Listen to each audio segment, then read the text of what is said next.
Greetings, class. This is Professor Bold, and I am coming to you from my home, which means that at any minute there could be a barking dog or a ringing doorbell or just any number of interruptions. But I hope to bring you some information on Chapter 10 from the Changing Life course. This is our last chapter in this course, and I thought it was only fitting that if we have been working on the life course all together, that if we started with the beginning, then we should end with the end. So I appreciate your time. Also, at the end of this video or this PowerPoint, there is some extra credit. So an extra credit activity, and I have created a space on Blackboard in the extra credit area for you to answer some questions after we do this.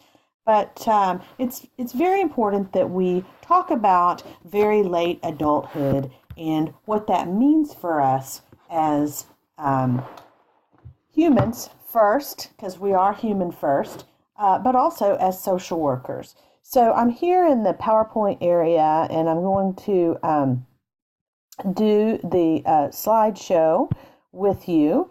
And also, I'm not sure why, but I look like a ghostly figure down here in the corner. I'll have to work out the details on that. I did just invest in the Screencast-O-Matic Pro program so that I can actually stay on here longer than 15 minutes. So lots of little glitches and things like that when we are working with online and otherwise interesting things that happen with computers. So anyway, so if you'll just, I appreciate your patience, and if you don't mind the little ghostly figure down there in the bottom, that's fine. So very late adulthood talks about people who are 85 and older. And these are people who, the text refers to them as oldest old, or very late adulthood. They also may refer to it as the fourth age. And this also includes the people who are over 100 years old. So if you could think about yourself as ever being over 100 years old, that's where we're going with this chapter. Obviously, the path that we've been on so far has started with conception and then birth and early childhood or infancy and toddlerhood, early childhood, middle childhood, adolescence, young adulthood, early adulthood, middle adulthood, late adulthood. So we have been through a lot of life together this semester, and it has been very interesting because at each phase in our life or each stage in our life, there are people who have studied this information and people who have ideas about what's the best way to get through these situations, and how do we know if somebody has really made it or not to the end. So we're going to talk about some of that too. But one of the first things that comes up in our minds about this time period is that we are faced with the idea that there's possibly only one life. So even though we do have some religions that believe that you may come back as something else, reincarnation, that type of thing. And I'm not saying that is not true, that, the reality is we really don't know. We do know, but we don't know. And a lot of it is faith-based, and a lot of it is based on our spirituality and what we're taught when we're younger. But the thing that we face the most at this particular phase or stage in life is what now? Because this life will come to an end. Whether we come back as something else or not, this life will come to an end. So some of the main points that they talk about, and I always like to give a little bit of a vocabulary so that when you run across it in social work, you'll understand what they're talking about. But this is the time of life where people have to make some decisions about maybe whether they're going to get assisted living care or live outside the home in a nursing home, or maybe they're able to live their entire life on their own at home. But there are some terms that we use in social work, and a lot of social workers do work in gerontology or in the environment of assisted living. And so we look at these terms as things called basic care activities. And I'm going to be following along in the course text as I'm reading. So right now I'm reading from page 422. So you might want to pause this video and look at page 422 and follow along with me. But one of the things we talk about is this idea of ADLs. And if you talk to other social workers, they'll use these terms like ADL. And that's a term that, an acronym that is used to talk about basic care activities. These basic care activities are different than instrumental activities. Basic care activities are things that you need to be able to do on a daily basis in order to help yourself or support yourself.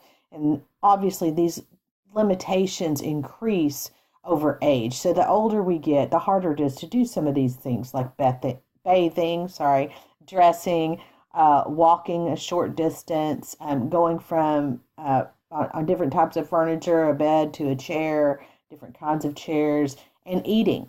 And some of these things are essential to our daily living, how we move around, how we support ourselves. Those are activities of daily living. Then there are some instrumental activities that are not absolutely necessary, but they do allow someone to continue living independently, maybe living in their home on their own. And that's being able to do the housework, the laundry, get groceries, use transportation, dealing with your finances, being able to pay your bills and that type of thing. And then also using a telephone or taking medications. Can you do those things? There's also two other terms that they talk about, and this is primary aging and secondary aging. And primary aging has to do with changes that are a normal part of aging. So those are things like, we do get wrinkles and we get gray hair and we become slower, and just certain things that happen to all of us are primary aging changes. And then there's secondary aging, which are changes that are caused primarily by compromising behaviors such as smoking or drinking or risk-taking behaviors. Those kinds of things but affect our secondary aging. So it's also important to understand that relationships are very important. And the course text talks about that relationships with our family, relationships with our friends, with our church, with our community, all of that is still very, very important no matter how old you are. We don't lose the need to be with others or have relationships with other people. That's a constant that we need from birth all the way through the end of our life. The issues that come up are issues with intimacy and being able to have people around us. A lot of times people think, this person, maybe they have dementia, maybe they're not enjoyable to be around anymore. For whatever reason, maybe I can't take care of them. I will put them in an assisted living place, but then maybe we don't go visit them as often. And because of that, and because of other reasons, proximity to other people, living alone, that may affect whether someone is able to have those relationships that are still necessary for happiness or, contentment in older life. So 5 major components of intimacy are this idea of commitment, affective intimacy, cognitive intimacy, physical intimacy, and mutuality. I'm going to talk about those in another slide in just a minute.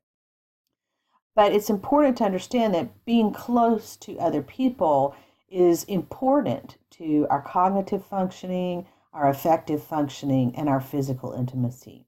Also important is for those of us who are younger to understand that regular sexual activity is a normal thing, that we are sexual beings from the time we're born until the time we die.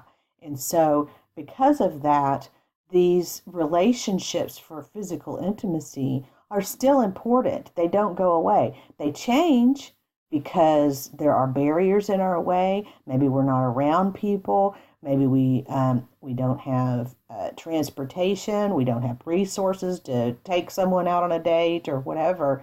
But it's still the regular sexual activity is still a part of life, and it's still something that people deal with, even in whatever age they are.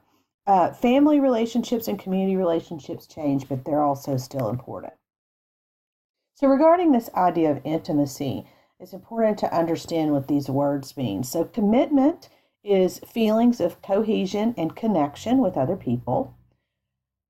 Effective intimacy is a deep sense of caring, passion, and positive regard, and the opportunities to express this mutually.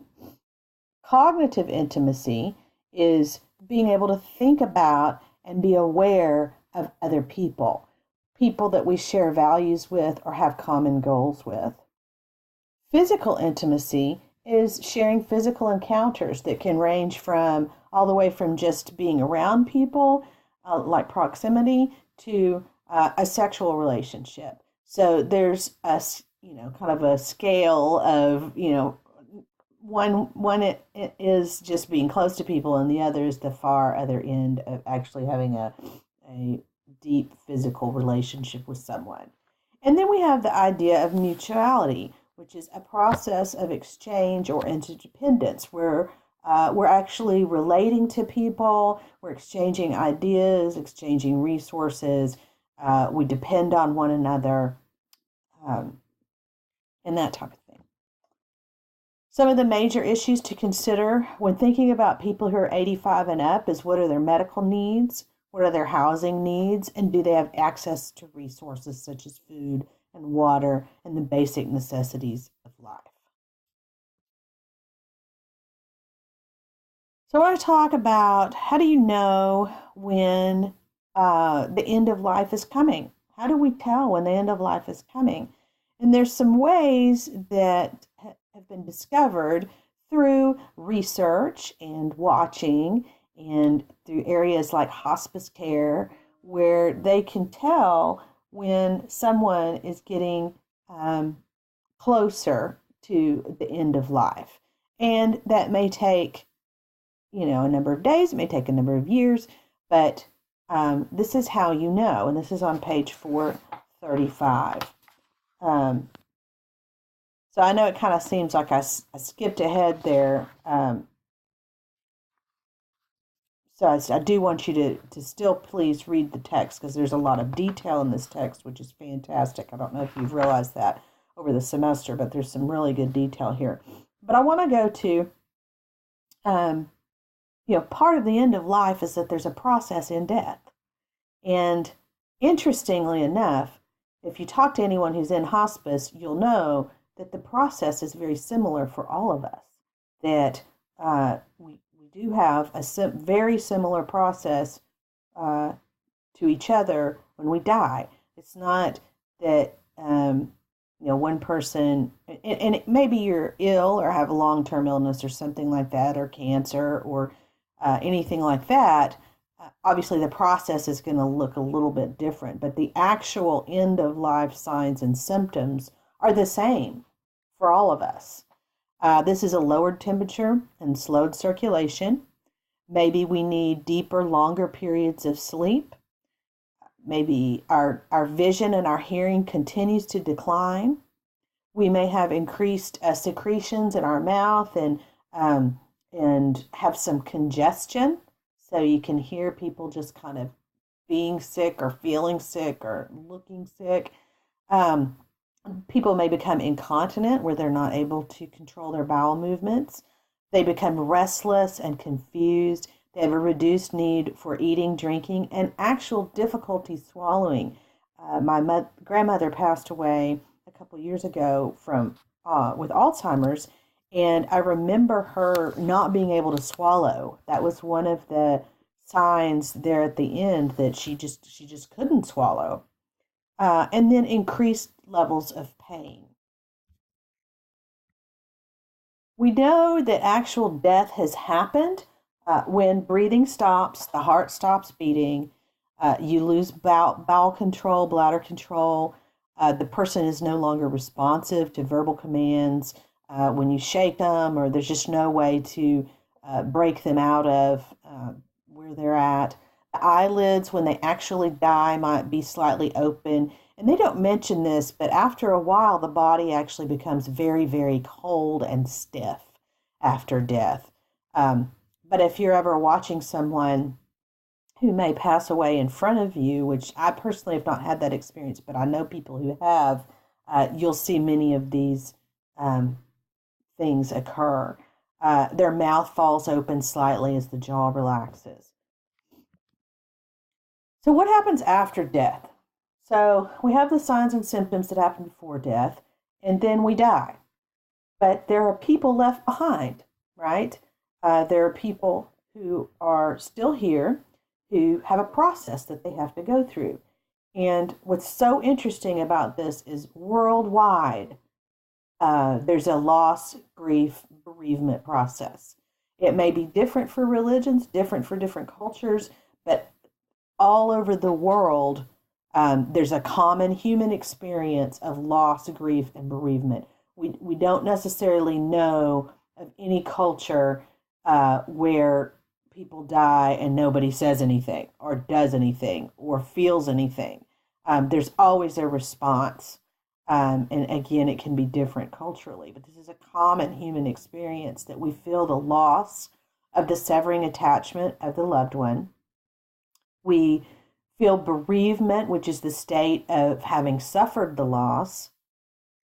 And then grief is the normal internal reaction of the individual who experiences the loss, or there's this period of transition.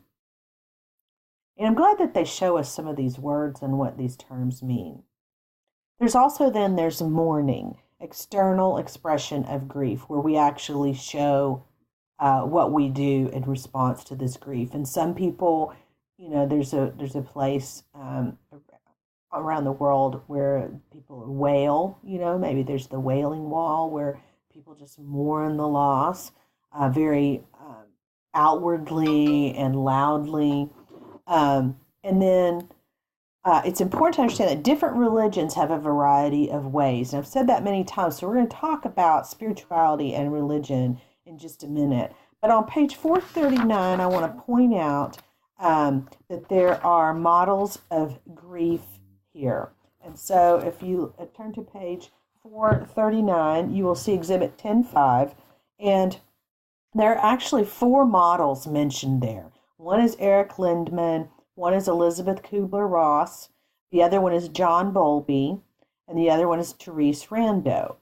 And what's so interesting about this is that all of these 4 models include these typical stages. So there's disbelief and a feeling of unreality. There's some painful and disorganizing reactions. And then there's a kind of getting over time period. So all of the models have each of those. What is important to understand is that they have this idea of, okay, so you're at first, when someone dies, you're just kind of in shock.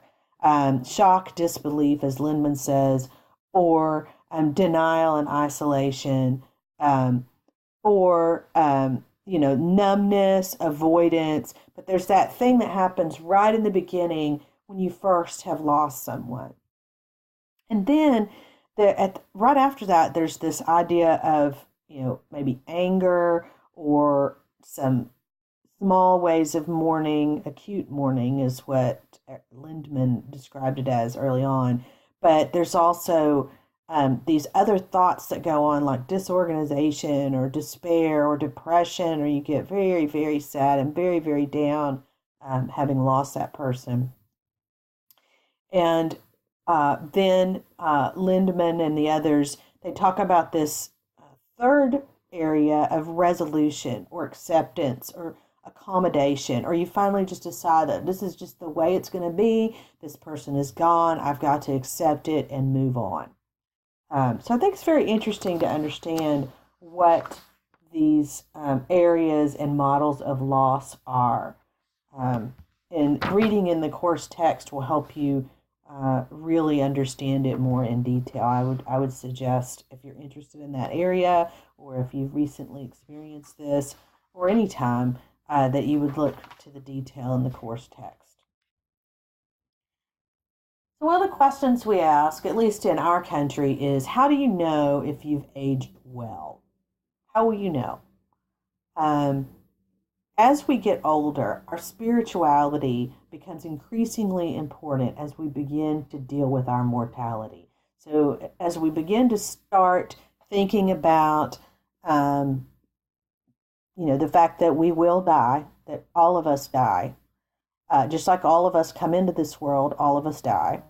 And as we get older, we begin to contemplate that a little more. We think about, people sometimes put together a bucket list. What are all the things you'd like to do before you die and all the places you'd like to see? Sometimes if people have terminal illness, they will look towards, maybe doing videos of themselves and memories and leaving behind memories. But over time, people experience loss in many different ways. As we get older, we have loss in our relationships, loss in our status roles of work, loss with friends, loss with health, and loss in our control and our independence. We begin to think about how we feel about the past, the present, and the future, and how all of those things have affected who we are. And all of those things affect our outlook on life too, and how we feel about moving forward. For some, religion is a great influence on their attitude about dying.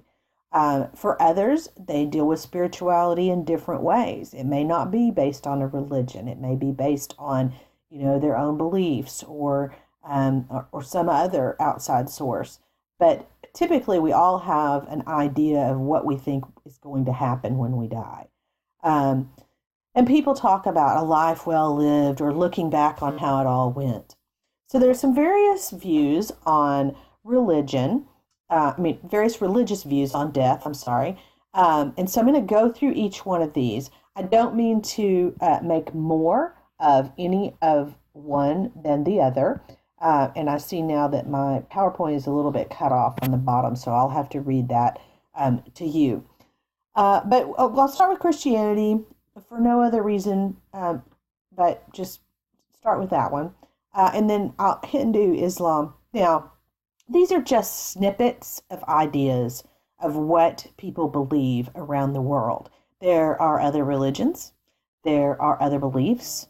There are millions of people who could have millions of different beliefs. So you can't really take any one of these phrases and just make them, and understand it as a whole religion. If you want to, what I would do if you're very interested is to study the various religions and, make up your mind from there about, what has this and what has that, and to really understand where your clients are coming from. Because from a social work perspective, you need to know something about all of these so that you can recognize when someone is dealing with a difficult situation and it has to do with their spirituality. So there's a reason why you need to know this. I have a couple of things here. So in Christianity, when it comes to death, one of the things that we think about is this idea from the Bible that is, I fought the good fight, I finished the race, I kept the faith. And I have a song here that I'm going to play just a little bit for you in just a minute so you can get an idea of how that manifests itself in Christianity. But we talk about things like, I consider my life of no value to myself, if only I may finish the race, finish my course, and complete the ministry that I've received from the Lord Jesus, the ministry of testifying to the good news of God's grace. So I'm going to play the song for you, and I need to move away for a minute and get something to drink.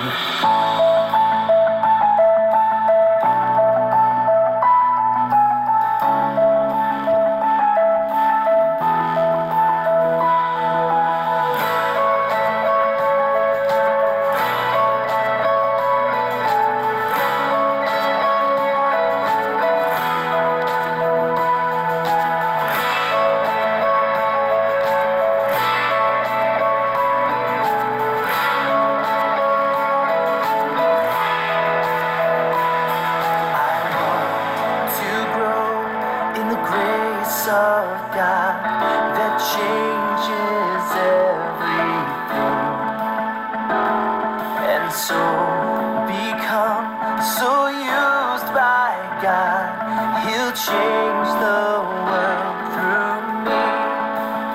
And by the power of your name, for your glory and fame, I give all that I have in my life.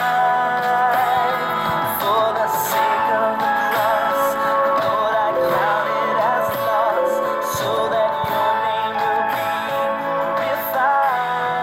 Consider my life worth nothing, if only I can finish the race. I want my life to be a blessing of God and His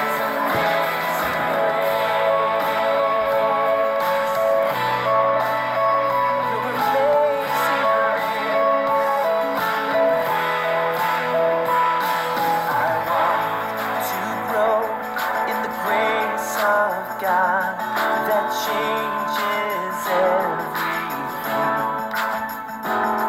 and so become so used by God that He'll change the world through me. Okay, so you get the idea. I was just going to play a little bit of that song, and I told you there were a couple of interruptions while I was getting a drink, but I'm back now, and let's go back to the PowerPoint. So that song is a perfect example of how Christianity believes that I've fought the race, I've done what I need to do, and it's time. I have these couple of other really great websites. I'm not going to go over either all of the details of it, but these are the views on death according to different religions. It's very, very interesting, and it's worth your time to read for detail.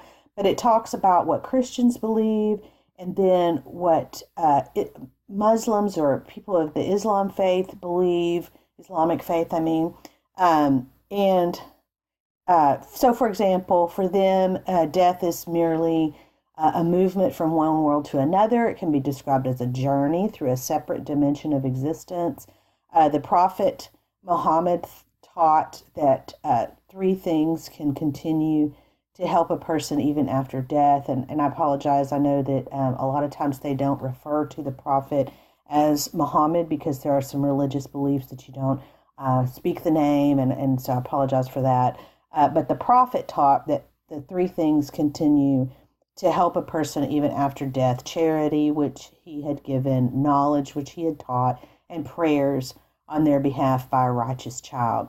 So there's some more information here, and I just want to encourage you to read each one of these very thoroughly and do some research for yourself about these things so that you can help other people understand the importance of how their spirituality affects them. Now, let me say that spirituality and religion are not the same, okay? Spirituality is kind of how you feel about, your interactions with others, facing the world, how you feel about life's struggles and how you deal with those struggles. So that's kind of the crux of what spirituality is. But religion, when it comes to death, plays a big part in that. And our spirituality plays a big part in how we face death and what our attitudes are. So there's information here on Hinduism and Buddhism as well. And so I want to make sure that you see those and that you know that resource is there for you. In addition, here's another one that I found. The 5 different religions and how they deal with the dead specifically. And oh my gosh, I apologize. I don't know what that is, but we don't want that on there, do we? I can't get it off. Okay, here we go. Sorry for that. I don't know if that was appropriate or inappropriate or what, but I apologize for that little flash there. So this talks about religions, and it starts with Hinduism and what they believe. and then and what the death rites are and how they handle that, and if they have a funeral or not. Some religions don't believe in cremation at all. Some religions believe that you only cremate people. And so for you to understand that is really important when you're faced with clients who are sitting across from you and they want to do something that maybe is something you don't agree with. It may be that that's part of their religion and that they feel like that's the only way they can do it. So here's that resource there. And of course, there are lots of other resources. The Judaism is here also. So look through them. Ask questions to yourself. Don't just use these resources, but use lots of resources when you're doing this type of research because there's so much information out there. So basically, I want to go through these. Hindus believe that there's no heaven or hell, although the soul experiences both good and bad on its way. Islam, the prophet changed his perception of death when he was commanded by God to say, "It is God who gives you life, causes you to die, then gathers you together for the day of resurrection, of which there is no doubt." Then Buddhism. And again, these are things that I pulled in a brief Google off the internet and things that we can see that are in the course text as well. But Buddhism believes that the body, apologize for that the body dies and disappears, but the mind goes on, and that the mind has existed endlessly and continues to go on, and they believe that it is a rebirth. In social work, it's very important to understand where your clients are and where they find their faith, hope, and assurance, and understand not all people are the same, and most of the time they're not going to be like you. So expecting everyone to be like you and do exactly what you do is something that I hope you understand we preach against, so to speak, in social work, is that everyone is different and has the right to their own beliefs. Many people continue to seek joy and happiness as they age. As social workers, we're expected to assist clients in discovering their full potential regardless of age. And I have a couple of videos here that I'm going to go ahead and play them just like I did the song, because I think sometimes people are like, oh, I don't have time for a video or whatever. So I'm going to go ahead and put these on. I'm not going to play all three of them. I'm only going to play two of them because I think they're I don't want to take up too much time, but you can watch the third one in a minute. But this first one is a video called Alive Inside, and if you haven't seen it, it is fantastic. Okay, I need to turn this up. I need to turn up my computer a little bit so you can hear it.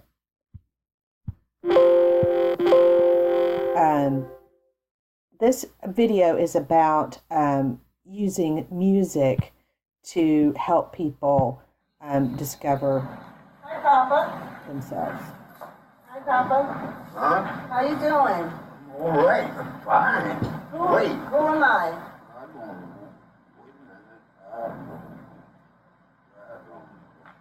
Okay, it's Jerry. How long has he been in the nursing home? Approximately 10 years. He's having seizures. And my mother couldn't handle him at all. Of course it affected me greatly because he was always, fun-loving, singing, every occasion he would come out with a song, no matter where he was. I remember as a child, he used to walk us down the street, me and my brother, and he would stop and do Singing in the Rain. He would have us jumping and swinging around poles. He was, he was good. He was always into music, always loved singing, dancing. His name is Henry Drea. Uh-huh. And I'm looking more or less for religious music for him. Because he enjoys music and he always quoting the Bible. So I'd rather have that for him. We first see Henry inert, maybe depressed, unresponsive, and almost unalive.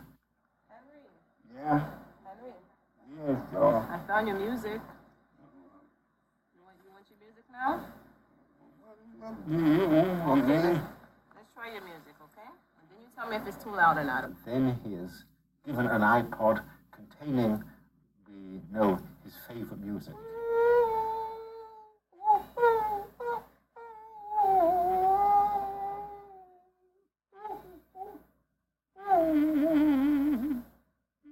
And immediately he lights up. His face assumes expression, his eyes open wide. He starts to sing, to rock, and to move his arms, and he's being animated by the music. And he used to always sit on the unit with his head like this. He didn't really talk to much people. And then when I introduced the music to him, this is his reaction ever since.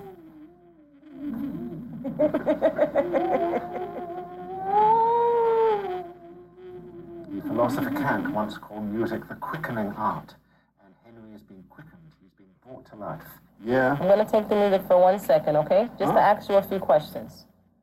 Okay? I'm going to give it back to you. Okay. The effect of this doesn't stop, because when the headphones are taken off, Henry, normally mute and virtually unable to answer the simplest yes or no questions, is quite voluble. Henry, Yeah? do you like the iPod? Do you like the music you're hearing? Yes. Tell me about your music. I don't have one, my man. Do you like music? Yeah, I'm crazy about music. And you play beautiful music, beautiful sound. Beautiful. Did you play music when you were, did you like music when you were young? Yes, I went to big dances and things. What was your favorite music when you were young? I guess, Cab Calloway was my number one band guy I like.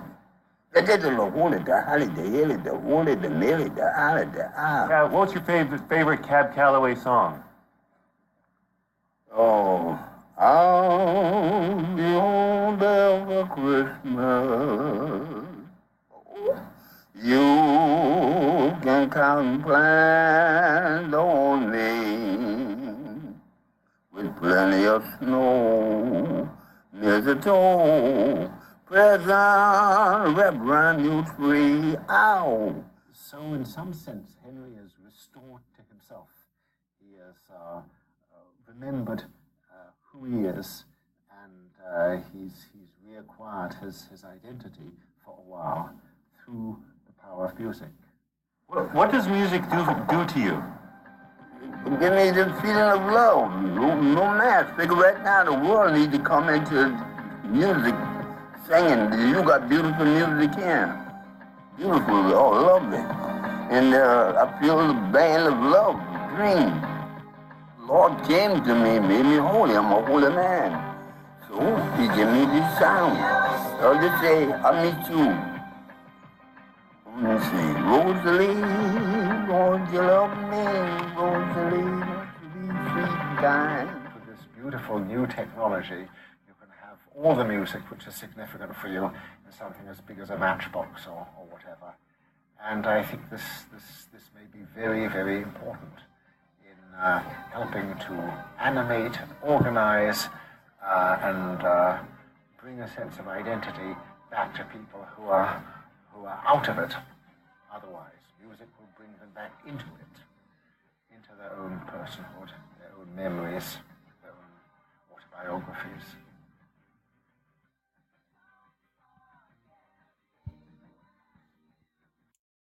Okay. Some of you may have already seen that one, but it's one of my favorites, one of my all-time favorites, and it really demonstrates the importance of don't make assumptions about people. Don't assume that because someone isn't talking or isn't responding the way that you want them to, that that's the only answer. I think that's a great demonstration of that. And then I have this other video. It's a little bit longer, so you might want to, I don't know, get a drink, get some popcorn, something like that. But I'm going to go ahead and play it also. Let's suppose that you're writing a really important email to a colleague. Hold on. It's about 12 minutes or so.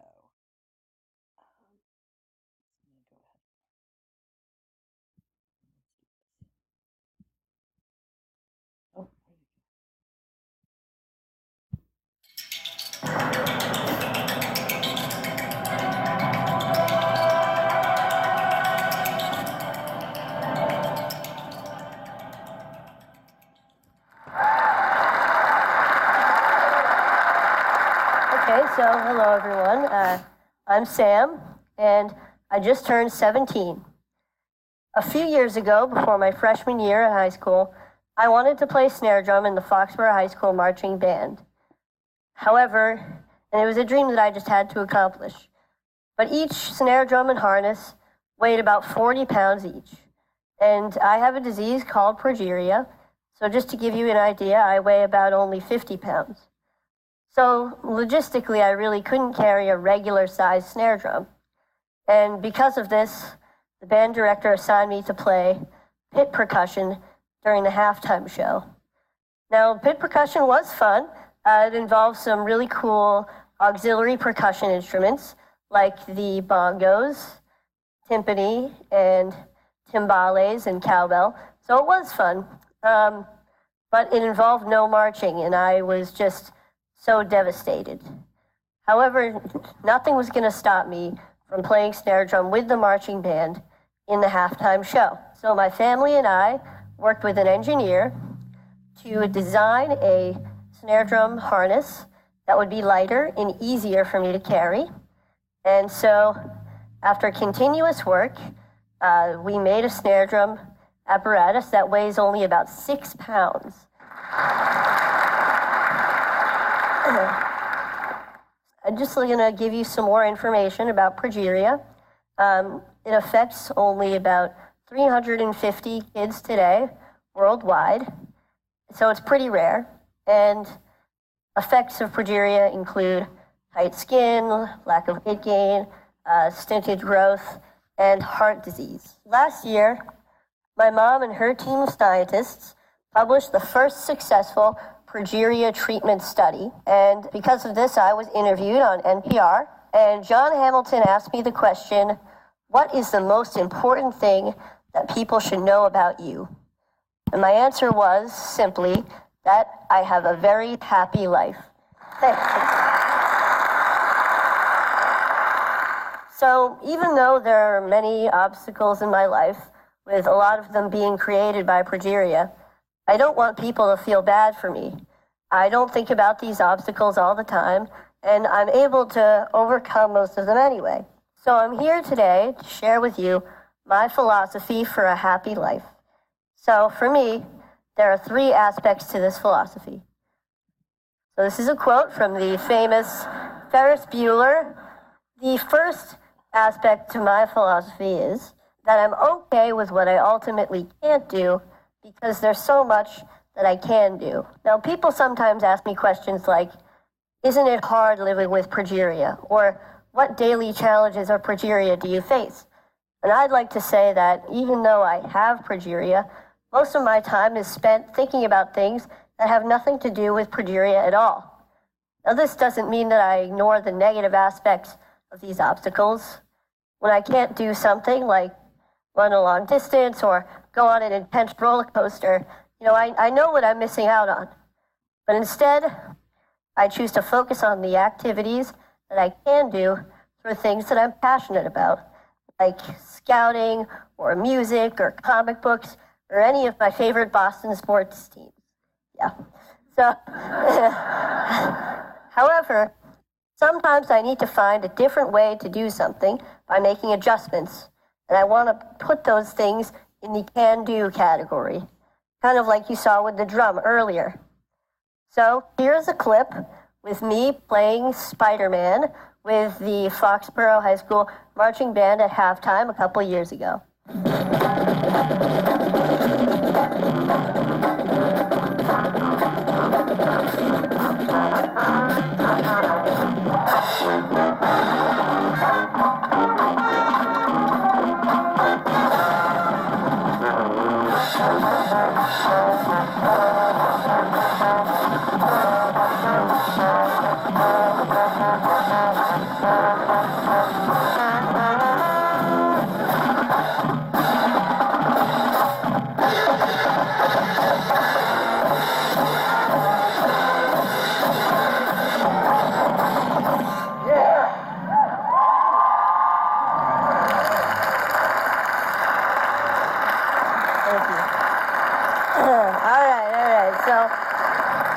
That was pretty cool. And so I was able to accomplish my dream of playing snare drum with the marching band, as I believe I can do for all of my dreams. So hopefully you can accomplish your dreams as well with this outlook. Next aspect to my philosophy is that I surround myself with people that I want to be with, people of high quality. I'm extremely lucky to have an amazing family who have always supported me throughout my entire life. And I'm also really fortunate to have a really close group of friends at school. Now we're kind of goofy. A lot of us are band geeks, but we really enjoy each other's company and we help each other out when we need to. We see each other for who we are on the inside. So this is us goofing off a little bit. And so we're juniors in high school now, and we can now mentor younger band members as a single collective unit. What I love about being in a group like the band is that the music that we make together is true, it's genuine, and it supersedes progeria. So I don't have to worry about that when I'm feeling so good about making music. But even having made a documentary, going on TV a couple times, I feel like I'm at my highest point when I'm with the people that surround me every day. They provide the real positive influences in my life, as I hope that I can provide a positive influence in theirs as well.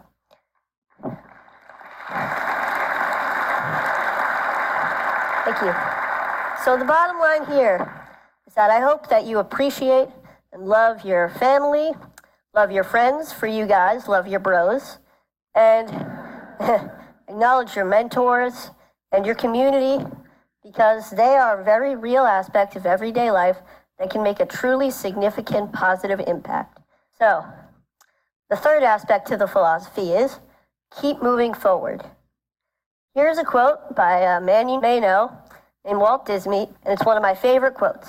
I always try to have something to look forward to, something to strive for to make my life richer. It doesn't have to be big. It could be anything from looking forward to the next comic book to come out, or going on a large family vacation, or hanging out with my friends, to going to the next high school football game. However, all of these things keep me focused and know that there's a bright future ahead and may get me through some difficult times that I may be having. Now, this mentality includes staying in a forward-thinking state of mind. I try hard not to waste energy feeling badly for myself, because when I do, I get stuck in a paradox where there's no room for any happiness or any other emotion. Now, it's not that I ignore when I'm feeling badly. I kind of accept it. I let it in so that I can acknowledge it and do what I need to do to move past it. When I was younger, I wanted to be an engineer. I wanted to be an inventor who would catapult the world into a better future. Maybe this came from my love of Legos and the freedom of expression that I felt when I was building with them. And these was also derived from my family and my mentors, who always make me feel whole and good about myself. Now today, my ambitions have changed a little bit. I'd like to go into the field of biology, maybe cell biology or genetics or biochemistry or really anything. And this is a friend of mine who I look up to, Francis Collins, the director of the NIH. And this is us at TED Med last year, chatting away. I feel that no matter what I choose to become, I believe that I can change the world. And as I'm striving to change the world, I will be happy. About 4 years ago, HBO began to film a documentary about my family and me called Life According to Sam. Now, it was a pretty great experience, but it was also 4 years ago. And like anyone, my views on many things have changed and hopefully matured, like my potential career choice.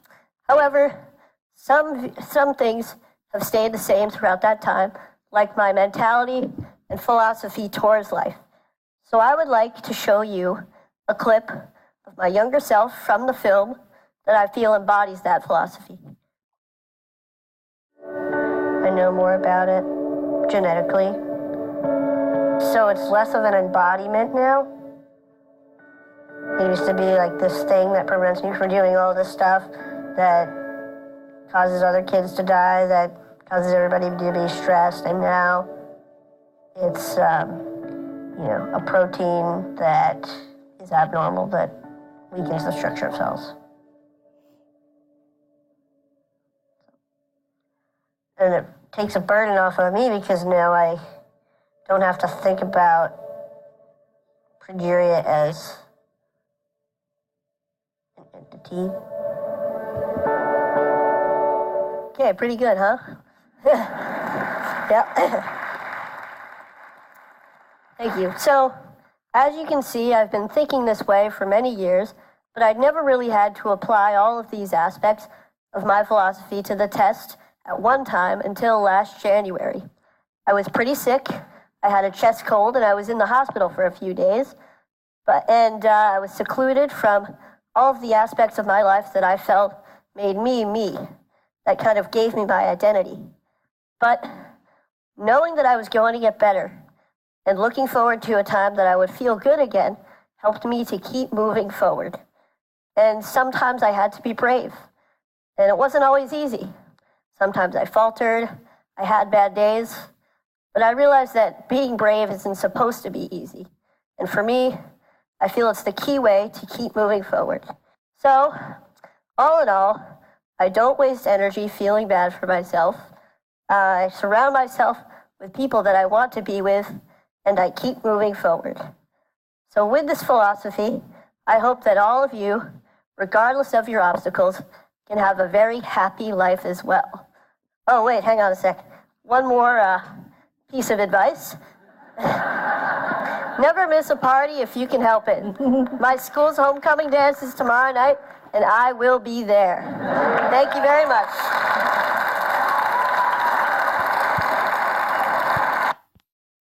Okay, so you can't tell me that's not good. That is fantastic. Now, there's another video here, but I'm not going to go into it, but it's a woman who talks about happiness and what that means and where that comes from and her discovery of that. Very, very interesting also, so I encourage you to watch that one as well. So I want to read something to you as I wrap this up, and then I'll give you the extra credit assignment. A lot of times we read these course textbooks, and sometimes we half read them, and a lot of times we don't read the last chapter, and certainly not the last paragraph of the last chapter.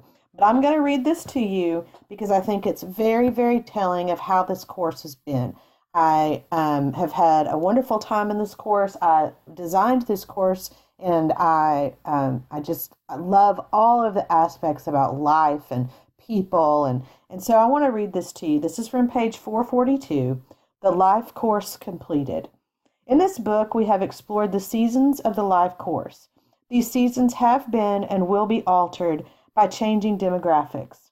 Current demographic trends have led to the following predictions about the future of the life course. And this is from 2001, so it's a little bit dated, but the size and inevitable aging of the baby boom generation will continue to drive public policy debate and improve services for very late life adults.